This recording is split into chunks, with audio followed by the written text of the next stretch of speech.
Hello बच्चों, कैसे हो? आपका स्वागत है त्रिपाण स्टडी सेंटर में। आज जो आपके समक्ष टॉपिक प्रस्तुत हुआ है कई मानने में काफ़ी महत्वपूर्ण है हर एक एग्जाम व्यू से। ठीक है, इसमें हम हर एक बात पे विस्तारपूर्वक चर्चा करेंगे और वो सारे जो है पहलू पर विचार करेंगे जो अब तक अछूता था। तो चलिए देखते हैं हमारा आज टॉपिक क्या है। डीएनए क्या है और इसके कार्य क्या हैं। देखिए, बहुत ही महत्वपूर्ण क्वेश्चन है।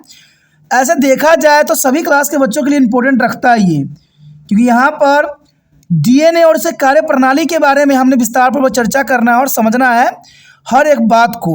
तो ये काफ़ी महत्वपूर्ण रहेगा। कहते हैं अगर डीएनए के सबसे पहले हम फुल फॉर्म की बात करें, इसके पूरा नाम की बात करें तो इसको हम डीऑक्सी राइबोन्यूक्लिक एसिड कहते हैं। डीऑक्सी राइबोन्यूक्लिक एसिड कहते हैं। और ये दो पॉलीन्यूक्लियोटाइड श्रृंखलाओं से बना एक बहुलक है जो एक डबल हेलिकल बनाने के लिए एक दूसरे के चारों ओर कुंडलित होती हैं। कुंडलित का मतलब होता है दोस्तों कि एक कोयल बना के रहते हैं ये। और पॉलीमर्स सभी जात जीवों और कई वायरस के विकास, कामकाज, वृद्धि और प्रजनन के लिए आनुवांशिक निर्देश देता है। देखा जाए तो डीएनए एक अपना महत्वपूर्ण योगदान यहाँ देता है और डीएनए का अपना एक महत्वपूर्ण स्थान होता है। कहते हैं ये पॉलीमर सभी जीवों में, इवन कि वायरस तक भी, विकास के, कामकाज और वृद्धि प्रजनन के लिए आनुवांशिक निर्देश देता है। डीएनए के कारण ही सब निर्देश जो है हासिल होता है। डीएनए और राइबोन्यूक्लिक एसिड न्यूक्लिक एसिड होते हैं जो काफ़ी महत्वपूर्ण है। तो आपको समझ में आ गया होगा कि इंसानों का जो संरचना तैयार होती है वो कहीं ना कहीं डीएनए का एक महत्वपूर्ण पार्ट होती है।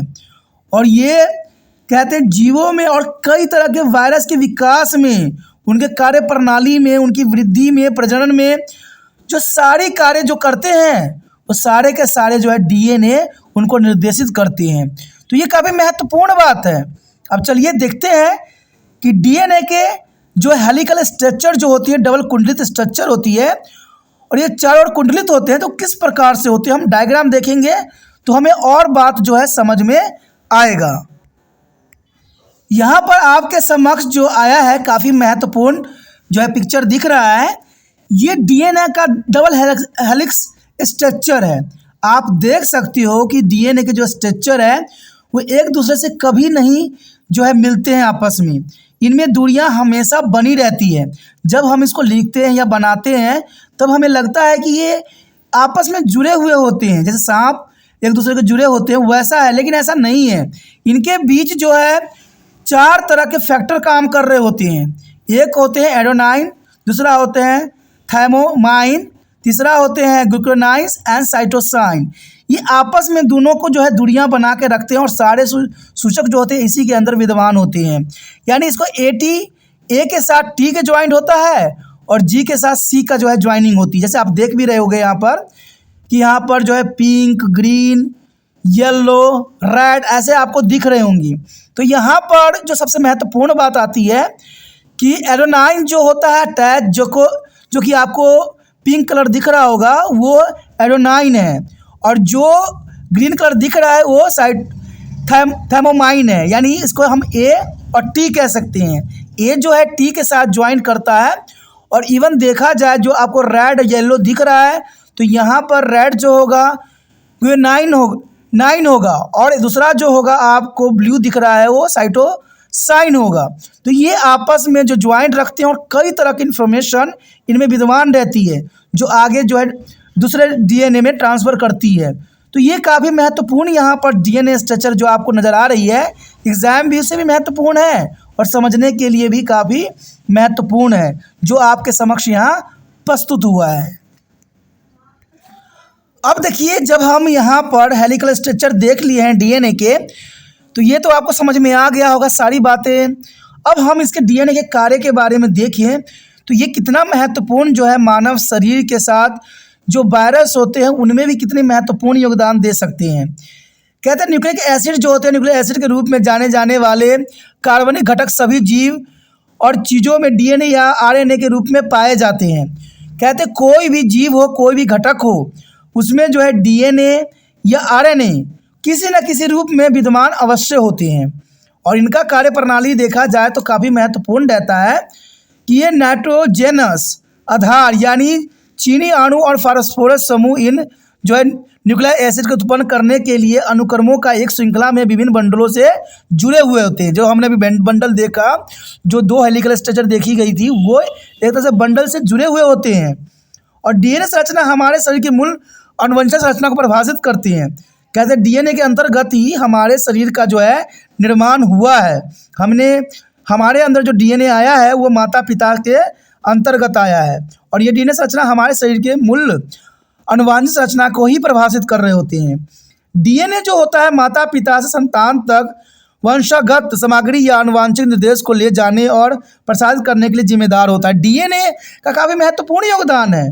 आपको लगता होगा कि डीएनए बहुत साधारण है, लेकिन हमारा जो शरीर का निर्माण हुआ है कहीं ना कहीं डीएनए का महत्वपूर्ण योगदान होता है। और आप ये सोचते होंगे कि सारे गुण आपको माता पिता वाला ही मिल जाएगा, तो ऐसा संभव नहीं है। कहते हैं डीएनए जो होती है हमारा वंशगत सामग्री को जो है आनुवंशिकता को एक जगह से दूसरे जगह पहुंचाती है। आपके अंदर गुण जो होगा यहाँ पर नाना नानी और दादा दादी के भी आ सकती हैं, या उनके आगे जुड़े हुए जो है पेरेंट्स के भी आ सकती हैं। तो इसका मतलब ये नहीं है कि सिर्फ आपको माता पिता का ही गुण मिले, आपको दादा परदादा नाना कहते हैं अलग जनरेशन तक के भी आ सकती हैं। तो ये सारी के सारी इन्फॉर्मेशन को जो है अगले जीवों तक पहुंचाने का कार्य, सारे के सारे कार्य जो होता है डीएनए के द्वारा ही होता है। तो ये काफ़ी महत्वपूर्ण है कि माता पिता से संतानों तक वंशगत सामग्री या आनुवंशिक निर्देश को ले जाने और प्रसारित करने का जिम्मेदारी जो होती है केवल डीएनए का ही होता है, जो काफ़ी महत्वपूर्ण है।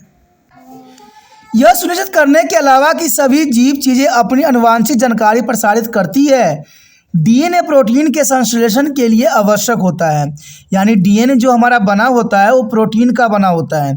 और ये काफ़ी महत्वपूर्ण है कि यह सुनिश्चित करने के अलावा कि सभी जीव और चीज़ें अपनी आनुवंशिक जानकारी प्रसारित करती है, सारे के सारे बातें जो होता है डीएनए प्रोटीन के संश्लेषण के लिए अत्यंत महत्वपूर्ण होता है।